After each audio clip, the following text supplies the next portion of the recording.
Hello listeners, welcome to part 1 of our chat with Zoe Edwards, the heart behind MeMadeMay 2020. You can listen to part 2 of this podcast on Friday.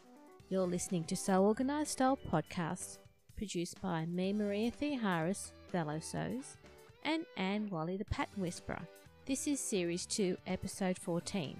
Did you know that Zoe lived in New Zealand when she was studying fashion design at university? Let's listen to Zoe now. Anne, Zoe. Zoe, Anne. Zoe! Hi Anne, nice to meet you. I'm so thrilled to meet you, Zoe. You're saving the Is world. that all your fabric behind you? Let's just say one very small amount of it. What? Really? Wow. I've been collecting for a very long time.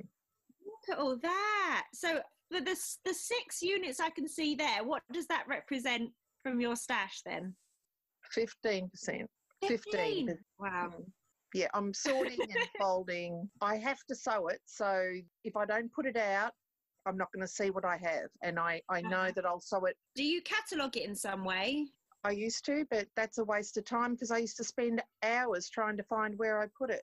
And what did I put it under? Was it stretch? Was it brown? Was it this? Was it? And I just thought every spare moment I was really doing admin instead of sewing. And I thought, I don't actually care.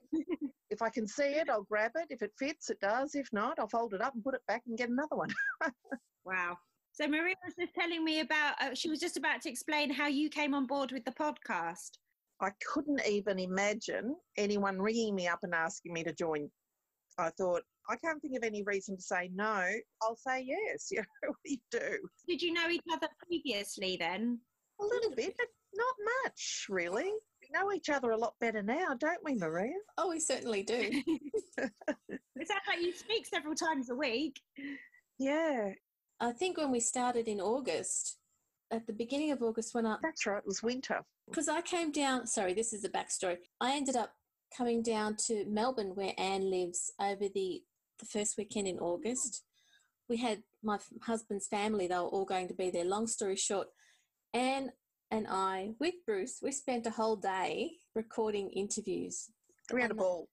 It was back to back. Fun. So that was the first time, that was your first meeting, just straight in the deep end. Oh, well, Frocktail, I don't think you could call Frocktails a meeting, though, because really you get drunk and you drink and you talk and you dance and you don't really get a deep relationship out of Frocktails, but who cares? Yeah, so we've been partnering on this since before day one, I think. Yeah. Yay. Yeah. But I have to say, Zoe, Yeah. MeMadeMay, I'm thinking, why isn't it MeMadeMay every day? Well, somebody made that into a hashtag, didn't they? Me made every day.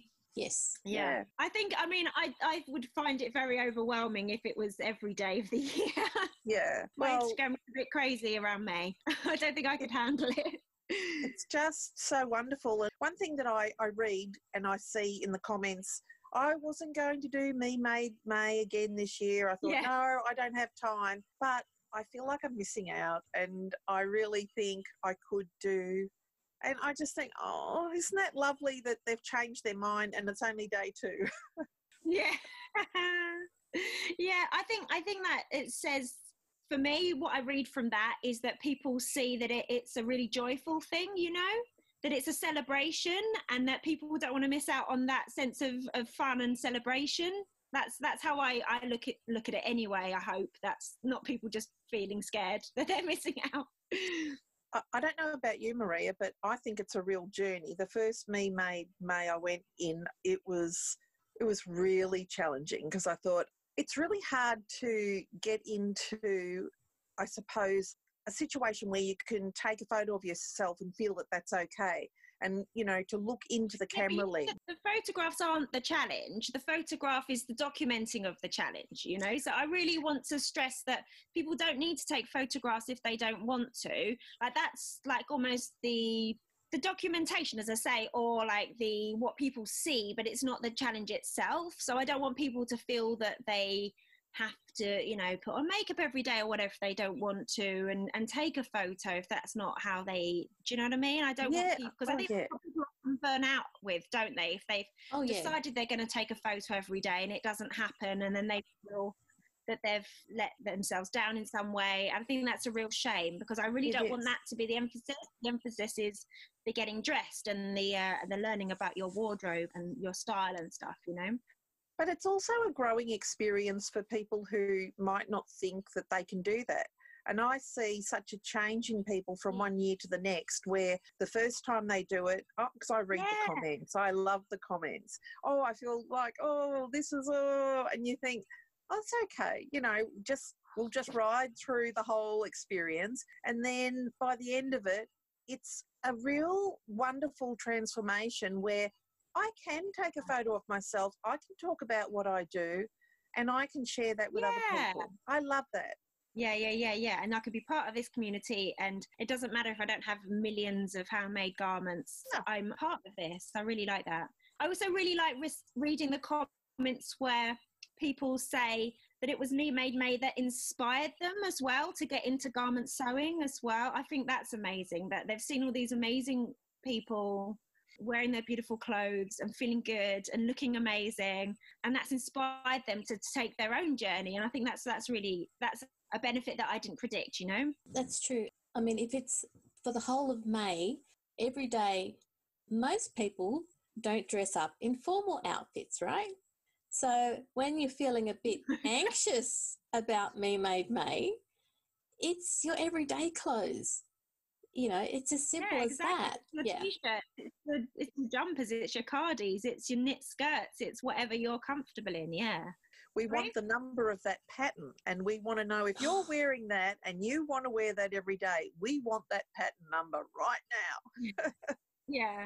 I love seeing how people, it's one thing, is it, to finish a garment and either have it on your dress stand or put it on for a photograph, but I really like to see how people actually wear those garments in a real outfit that's going to see them through their day, you know, like what do they wear it with, you know, what colours do they put together, how do they layer those pieces. I find that really fascinating as well. Like, it's a little window, isn't it, into people's lives. I find that really, there's some real joy. It is. When I've done MeMadeMay at the beginning, I actually realised which ones were my repeat garments. Mm-hmm. So that was kind of an insight that I had no idea existed. So it gave me something to not want to change, but want to reuse more and understand how to reuse it in a different way. Right, fantastic. Yeah. And then also see, I guess, it's like, oh, I wear a lot of, I don't know, jackets or whatever it is. And so then you can maybe focus your future garment making towards those type of garments, so that the time and the effort and the money that you're putting into your sewing will see, you know, more use going forward. I think that can be really good and useful as well. As you say, like, because we don't tend to, unless we are doing some strange challenge like we do, you know, we don't really pay attention to which garments are getting the most use, do we? No, but through MeMadeMay, I figured that one out pretty soon, Brilliant. I really need to stop wearing mustard cardigans every single day. No, I love it. I love it. I want it, actually. It makes people say, well, if she can wear that mustard colour and I can see what she's doing with it, oh, I've got that in my wardrobe. I'll have a little play, and it makes it really interactive. Exactly, and think, oh, okay, well, they've put it with navy, or that she's put it with rust or whatever. Yeah, exactly. I think that's so good. And I love the little window into people's lives, and maybe not so much this year because everyone, you know, so many people are stuck at home, but on quote unquote normal years, you know, you can get to see little bits of people's workplaces or their families or their home, or I just love it. I love it. It's so interesting. It really feels like bringing a whole kind of global community together, and kind of making friends that way as well. Like, I always find so many new people to follow that I find so inspiring. You know, it's funny because it depends what kind of a world you're in, whether you get any interaction from wearing a MeMade outfit. Some people might feel shy to say that it is MeMade, and I think this particular challenge builds confidence because we're sharing it with others who sew. We get a bit of a feedback. Like some people might not get a lot of feedback, but some people who wouldn't be aware that their garments are wonderful, probably for the first time in their lives, do get feedback. And they're like, oh, it's actually good. And I have a husband who if I put something on in the morning, and that's before all this happened, we'd go out and we have our date time in the mornings because he does late nights. So I think, well, I'll put something on. I think, I don't know. I'll just wear it because I've made it. I'm going to wear it. I'm getting a photo. And he goes, oh, that's a knockout. And you think, oh, is it? Because I haven't even tested it. I haven't put it through its pace during the day. And I think that's what this is, the MeMadeMay, is that we get a chance to have any kind of feedback. Different people will like different things for different reasons. So I might be married to someone who doesn't like anything I wear. It's not the case. He does like what I wear. But imagine if you were married to someone, or you had a partner, or you had friends who really didn't like your style. Or you on your own, Yeah, so it's great to get some kind of an opportunity to have feedback from people who see what you're on about to get you. And I think that's really such a very important aspect of this challenge. It really lifts you up, can't it? We need it. We need it. Yeah. More compliments in the world. Yes.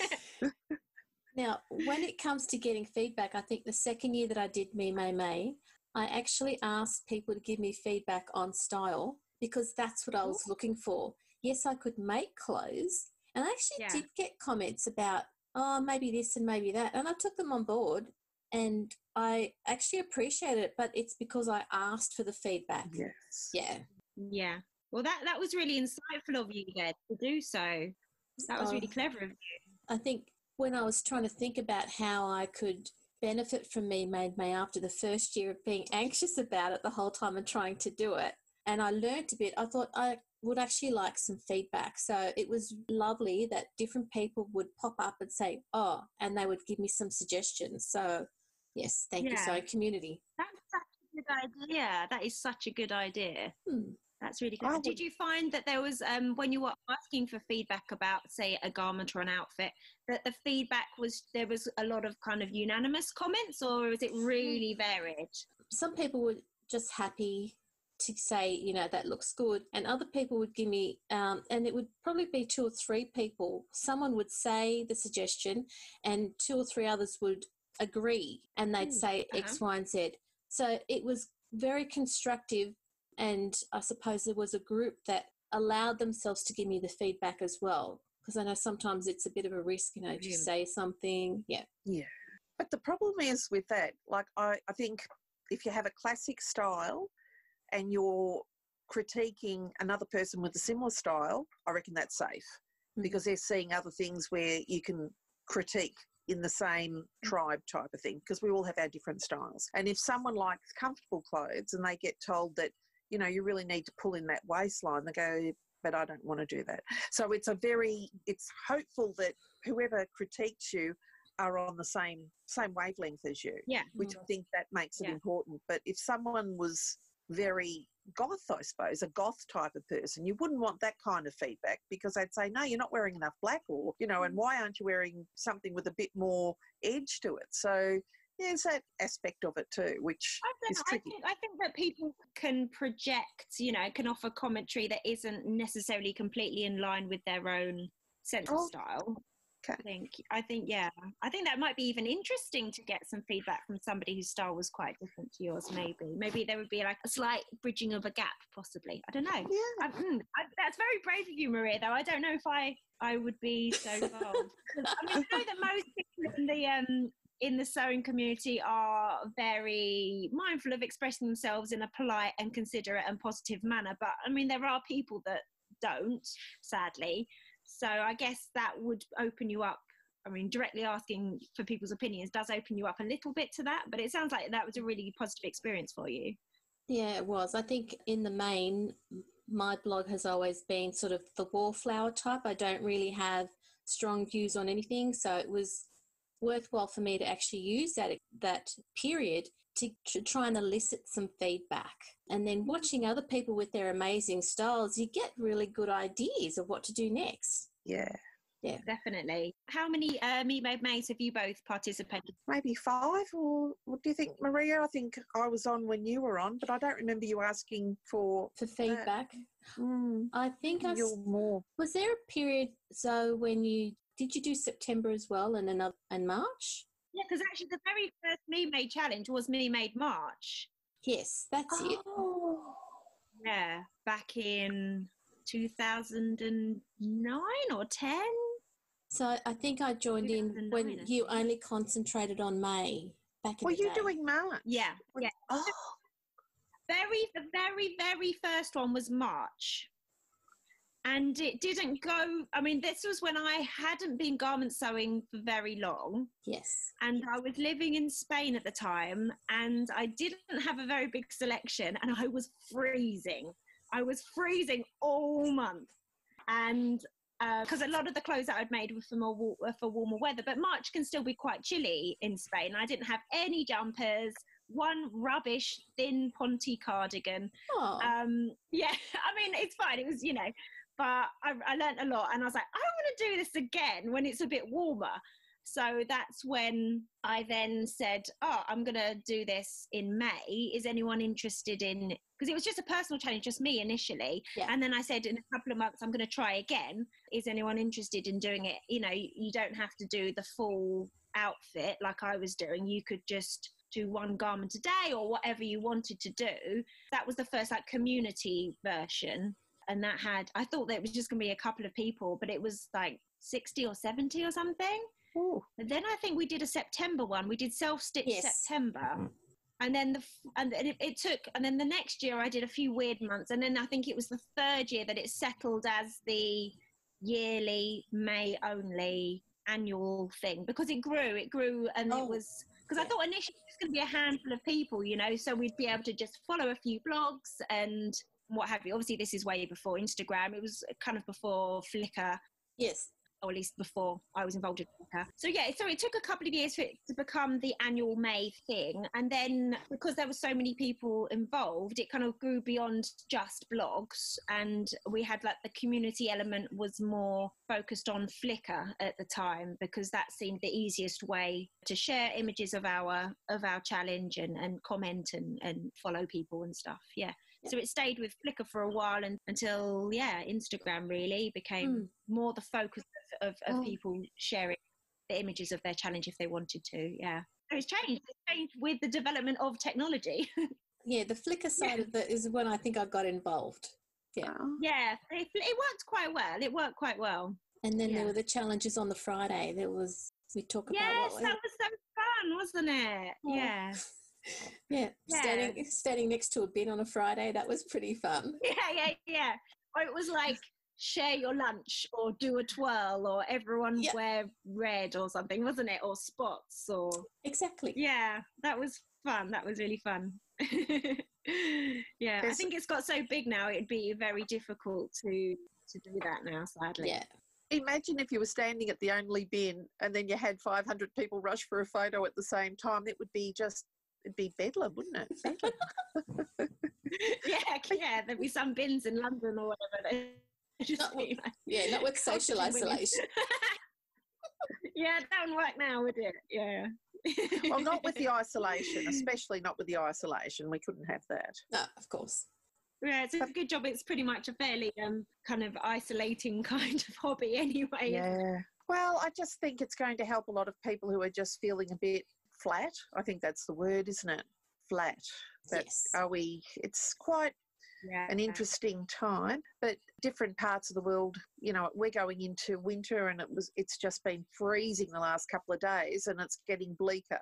So I think you're going into some warmer weather where you are. You know what? We had a few weeks ago, that was so lovely. They were so lovely. And then we just had another cold snap. This is how spring works in the UK. You have a lovely bit and then a freezing bit and a foggy bit and a rainy bit. And so it's like this constantly. But yeah, I think it was last May.